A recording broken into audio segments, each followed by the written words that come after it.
I live in a small blue house on Maple Street in Columbus, Ohio, in America. The mailbox leans like it is tired, and the porch boards sigh when I step. Inside, the air smells of lemon cleaner and warm bread. I used to bake when I was nervous. Now I keep a hospital bag by the door and count minutes because my son came early and the doctors say he must learn to breathe. At night I sit on the edge of my bed and practice calm. In and out. Slow and steady. I tell myself, you are his mother. Keep going. I am a black woman, and this is my story. My boy lies in a clear box at the city hospital. The beeps rise and fall like rain on a roof. When I stand beside him, I whisper a name I have not signed on paper yet. I call him Eli.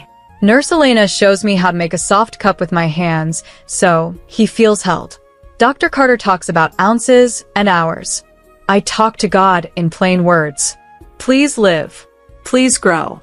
Please stay. I press those words into the warm air and hope they land. Money becomes a drum I cannot ignore. The parking garage took $42 on the first night. I fed my last $10 bill into a coffee machine and watched the cup stutter out. At home, I keep a folder for bills on the kitchen table. The folder is thick now. The paper feels like winter. My neighbor Daniel fixed a loose hinge on the back door and left an envelope with $60 under the salt shaker. For gas, he said. For anything. My friend Marcus from church promised to drive me at dawn if I needed a ride. That night, in my blue house, I looked at the quiet rooms and saw our life like a map. The living room holds our mother's picture in a red dress. The bedroom faces the streetlight that draws gold lines on the wall. The kitchen invites anyone who steps in to sit and rest. I want to bring Eli home to this light. I want him to know the creak on the third stair, the smell of soup on a Sunday, the soft hum of the fridge at midnight. I want him to hear me sing off-key and laugh anyway. I took out my phone and opened the family thread. My hands shook. I wrote, "Please pray." I meant it as a bell. Come close. Stand with me. I pressed send and waited in the doorway, listening to the old clock that once belonged to my grandmother. I thought of the ocean beyond the city and of places across the water in Europe where a cousin moved last year. The world felt huge and quiet at once, like a church after the choir sits down and the last note hangs in the air. The pings began. Daniel wrote, praying. Marcus wrote, on my knees. Ms. Reed, my old teacher 2 streets over, wrote, I lit a candle. Then my sister Lily posted photos from Miami. Her legs in the sun. A neon drink by a hotel pool. The blue so bright it made my eyes ache.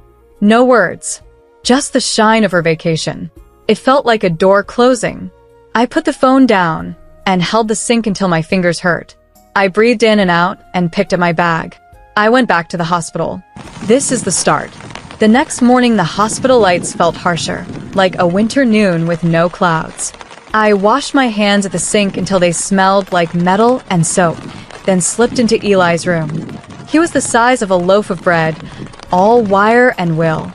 I put my hands around him in that soft cup the nurses taught me, and I whispered his name again. Eli, I said, I am here. The monitor kept its steady beat, a small brave drum in a room full of plastic and air. I took out my phone to send an update to the family group. I wrote, please pray. He is stable. He is trying so hard. I watched the 3 dots appear and vanish like tiny ghosts. Then a set of bright squares filled the screen. My sister Lily's photos from Miami. Blue pool. Pink drink. Her toes in a white towel. The sun flashed so hard it hurt my eyes. No words, just the show. I stared at the phone and felt something sink in my chest. I set the screen face down and counted 10 slow breaths. I told myself, be kind. People forget how to be near pain. When I picked it up again, a new message from Lily's number waited.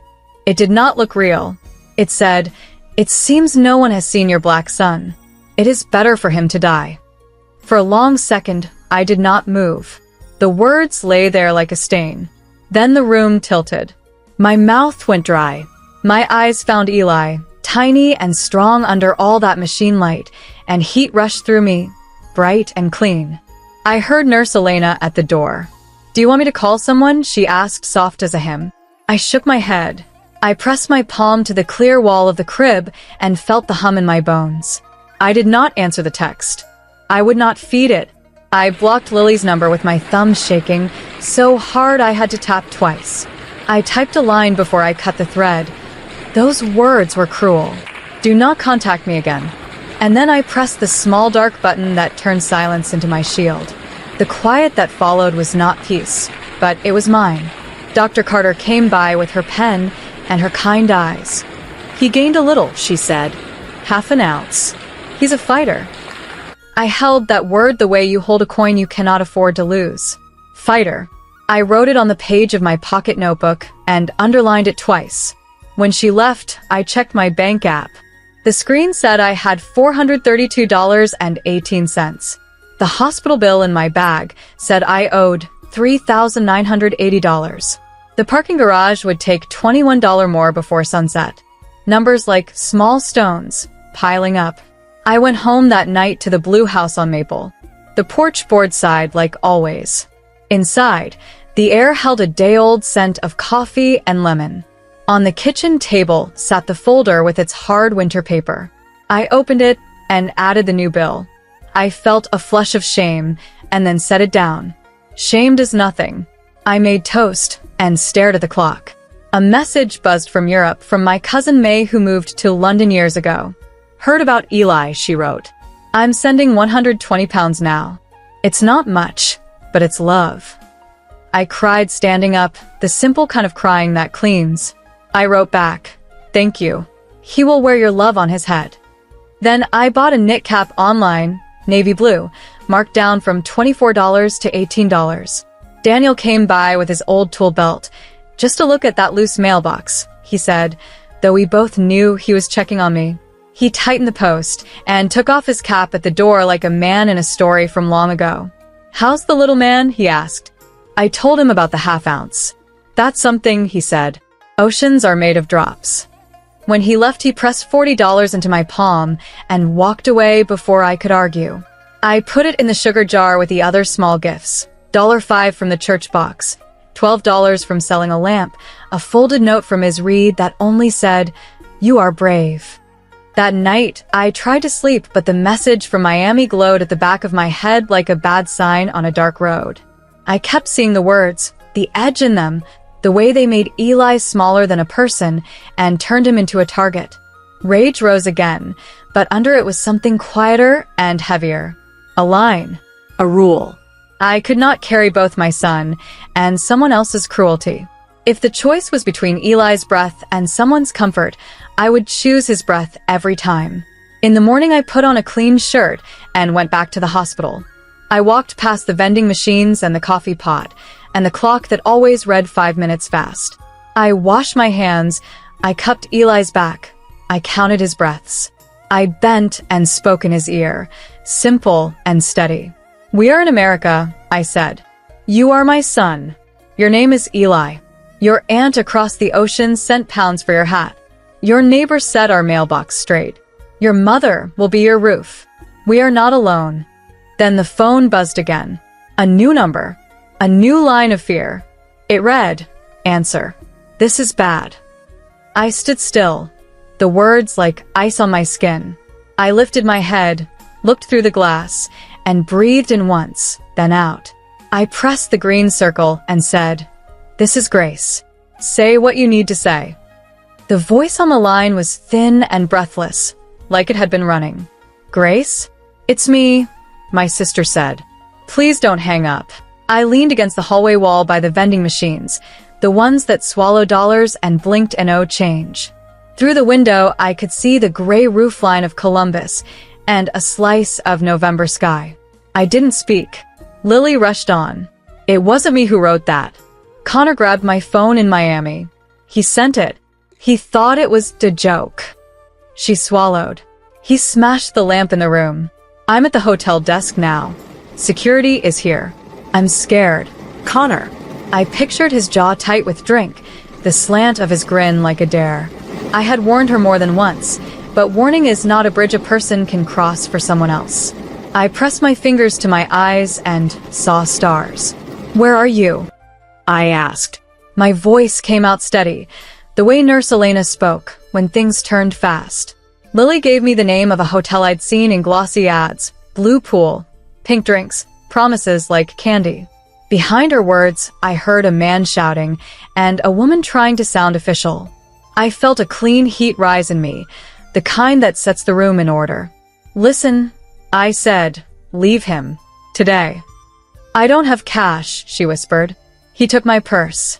I glanced at my bank app, $391.18 now.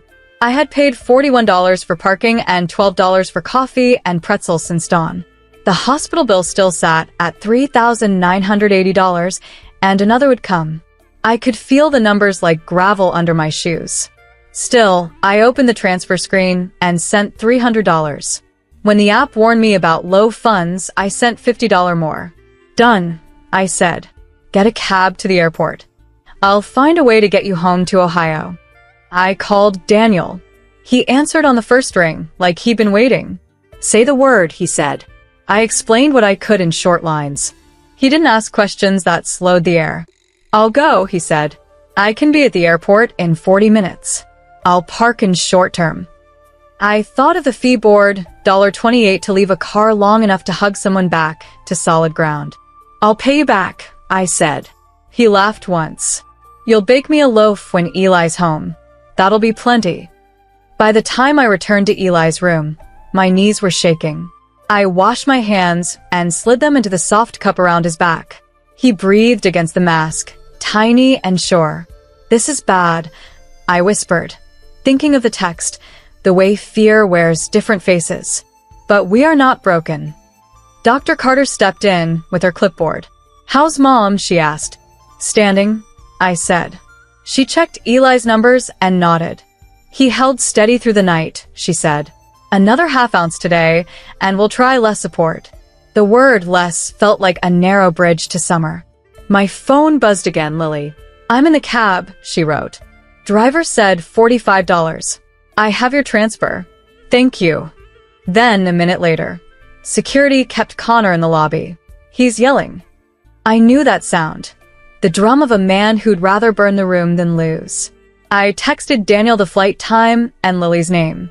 He sent back a thumbs up and a photo of his old truck on the freeway, the skyline of our city ahead like a promise America makes when it's trying to be kind. I sat in the chair and wrote names in my pocket notebook. Marcus, who would sing, Ms. Reed, who would leave soup, Daniel, who drove, May in London, who sent pounds across the Atlantic, Europe to America in a clean, bright line, and Lily, who was trying, even if trying came late. I underlined Eli and drew a small box around his name, the way kids draw houses with square windows.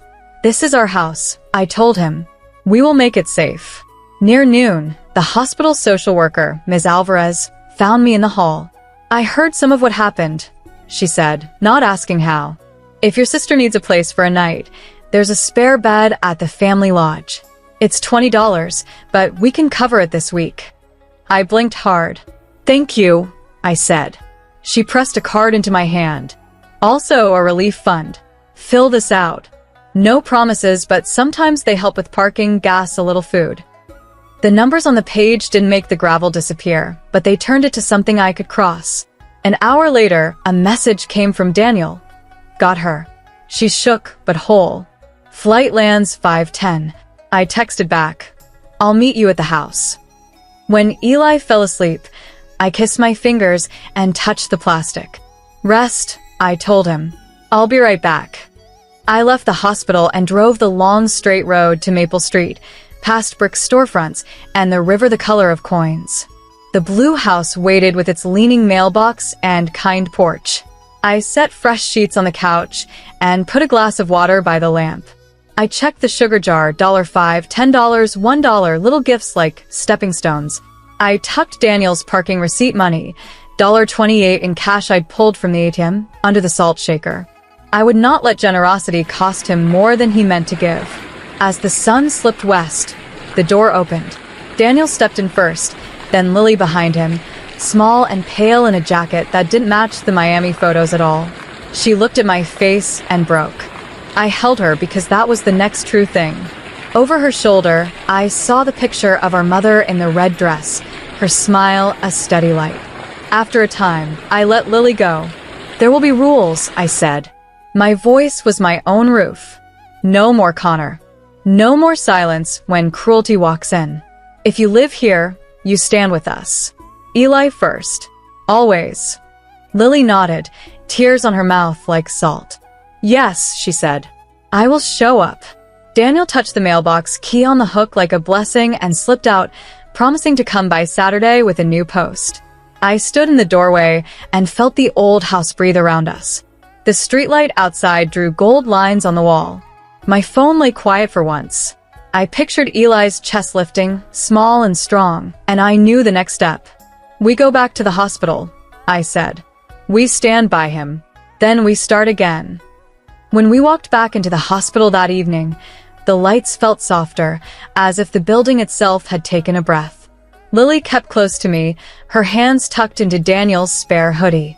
We washed at the sink until the smell of soap pushed back the day. Nurse Elena waved from the station and smiled at Lily like she had known her for years. Family, she asked. Yes, I said. The words sat steady in my mouth. We went to Eli's room. He lay in his small world of light and wires, fierce and calm at once. I cupped him with my palms and felt his warmth, that brave little fire. Dr. Carter came in with her clipboard, glasses perched low. Good timing, she said. He's taken 2 good feeds in a row. If we keep this up, we'll talk about sending him home in a few days. Home. The syllable rang like a bell down a quiet street. I looked at Lily and saw the same sound in her eyes. Tell me what we need, I said. Dr. Carter listed simple things: clean bottles, a car seat test, a monitor for a week, a follow-up on Tuesday. Each item felt like a rung on a ladder I could climb. We sat in the family lounge to make a plan. I opened my notebook and wrote an easy list. Daniel would pick up the borrowed car seat from church. Marcus would meet us at the Blue House with groceries. Ms. Reed would drop a casserole that could feed 3 people with $9 of pasta and the spice of love. I counted my cash, $1.61 in the sugar jar, $28 in my pocket, and 40 pounds still in my cousin May's note from Europe. I wrote a budget. $15 for gas, $10 for parking, $12 for diapers, $8 for coffee I could not pretend I didn't need, and whatever was left for a soft blanket. When I finished, the numbers looked less like gravel and more like stones set into a path. At midnight, with the city quiet and the river outside moving like a slow dark ribbon, I went into Eli's room alone and sang to him, low and off-key. We are here, I said between lines. We are alive. We are in America, and we will make a house inside this house. He blinked at me, then drifted to sleep. I rested my forehead to the warm plastic and let the good tired settle in my bones. 2 days later, Dr. Carter tapped the chart and smiled. It's time, she said. He's ready. The nurse team moved like a small orchestra, gentle, sure, each motion tuned to Eli's breath. We passed the car seat test with the patience of saints. Ms. Alvarez brought a folder with papers about help for new parents and a voucher worth $25 for the pharmacy. People give, she said, like a simple fact of weather. Lily signed her name to a promise to keep the rules we set. I signed mine to a promise to sleep when someone else held the baby. Daniel signed the back of a crumpled receipt to remind himself to fix the porch step. It felt like a town charter in the making. When we finally carried Eli through the hospital doors, the November air met us like a cool hand to the face. Daniel had parked in Shorterm again, and I tucked $28 under the edge of his dashboard before he could say no. The drive to Maple Street took us past brick shops and the Round River and a mural of birds that looked like they were flying east toward Europe. My heart beat a little faster as the Blue House came into view, its mailbox standing straight in the new post Daniel had set. The porch boards sighed once under my weight, like they remembered me. Inside, the rooms felt new. Sun touched the wall, and the kitchen smelled like Ms. Reed's casserole and lemon cleaner. Marcus stood by the window, hat in his hands, and he sang a thin, sweet line that made my eyes sting. Lily washed her hands and set out tiny bottles like glass pearls. We laid Eli in the bassinet near the couch, so he could learn the sounds of home. The fridge hum, the far-off bus, Daniel's quiet laugh, my breath when I finally let it go. I sent a message to the same group thread. "He's home," I wrote. I did not ask for anything. Replies chimed, little bells in a row. Daniel added a photo of the mailbox. Marcus added a heart. Ms. Reed wrote, "Praise." Then a new message came from Lily, sent to me alone. "Thank you for letting me try," she wrote. "I will show up." I put $35 in the sugar jar for diapers. I looked and found the folded bills tucked between packets of yeast and a spare key. I smiled and wrote back, "We will keep our rules." That is love. That night, long after the streetlight drew its gold lines on the bedroom wall, I stood over Eli and laid my palm on his warm back. His breath was slow and sure, a tide I could count. I thought of Miami and the hard turn we had made away from harm. I thought of Columbus, of our small corner of America, and of May in London who sent pounds across the ocean like a bridge. I thought of our mother in the red dress, laughing in a frame that watched over us. Before I slept, I whispered to the room, to the house, to the names that had held us. Elena, Carter, Alvarez, Daniel, Marcus, Reed, May Lily. I said my own name last, as if it were a door I was finally allowed to open. "Grace," I said. The word was simple and enough. Then I lay down next to my son in the quiet blue house, and for the first time in a long time, I slept all the way to morning.